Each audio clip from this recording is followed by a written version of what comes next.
Hi, Cobblestone Crocs. This is Miss Molino, and I'm here today to talk to you about some listening comprehension skills.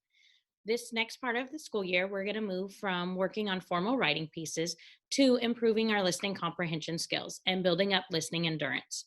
So, the first thing we need to look at is what should good listeners do?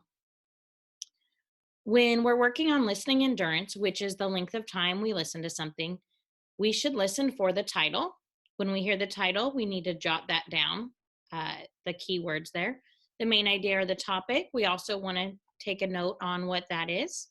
Key vocabulary words, key phrases. So when we hear things such as on the other hand, after, then, before, the main idea, or the reason is, those usually clue us in that there's important information that we might want to record in some way. We also need to listen to how sentences connect to each other and listen for the text structure. Is it a cause and effect, main idea and details, compare and contrast, sequence, or problem solution? Because there's different information we need from each of those. So the first strategy we're going to talk about is draw a picture. Some people, it really helps them to remember what they hear if they draw little pictures that remind them of different things. So that's the first strategy we're going to practice. There's 3 strategies total we're going to work on, but right now we're going to focus on just drawing a picture. You might have a few words with it, but mainly pictures. So you might have the title written down or one key word by a picture, but the pictures are going to be the focus. So we're going to listen to this short story. It's called 3 Types of Clouds. And I want you to think about what you would draw as you listen. Okay, what would you draw?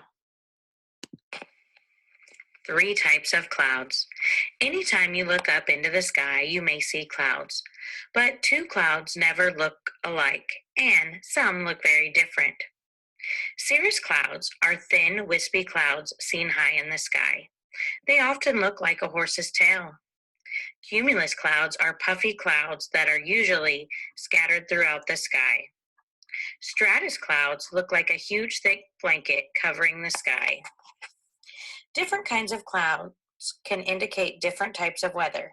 Next time you are outside, look up and see if you can identify the clouds where you are. I want you to think about in your head, what were some pictures you may have drawn to go with that piece? Maybe you would draw this.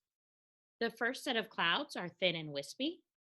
The second set are puffy.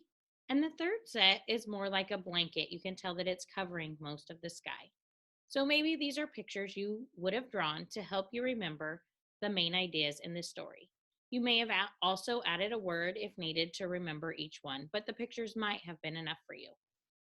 Now that we know what we need and what we need to do, let's have a refresher. So before you listen to an activity, you can make sure you have the supplies. First thing you're going to need is something to write on. Some people like to take their notes on Post-its. Sometimes people use little 3x5 or index cards. And sometimes people use paper. I prefer to use paper, maybe in a journal that you have, because sometimes my pictures or my notes, I end up with more than I thought, depending on how long it is. And I want to make sure I don't run out of space. Plus, if I use my notebook, I don't lose it. It's easy to keep it right there. When I use a Post-it or a 3x5 card, it's easy to drop one or misplace it. And sometimes I have to write too small, and that gets hard to look back on. The next thing you need is something to write with. It could be pen or pencil, but make sure you have something to write with. Now, I like to always have 2. So if I have a pencil, I like to have 2 because what if one breaks? I don't have time to go get something. I can't always stop it. And the same thing, if I have a pen, maybe I want to have another one there just in case it runs out of ink, quits working, or maybe I have one of each. So you decide what you want, and before you listen to your first activity, go ahead and go grab your writing utensils and something to write on. Have a great day. Happy listening.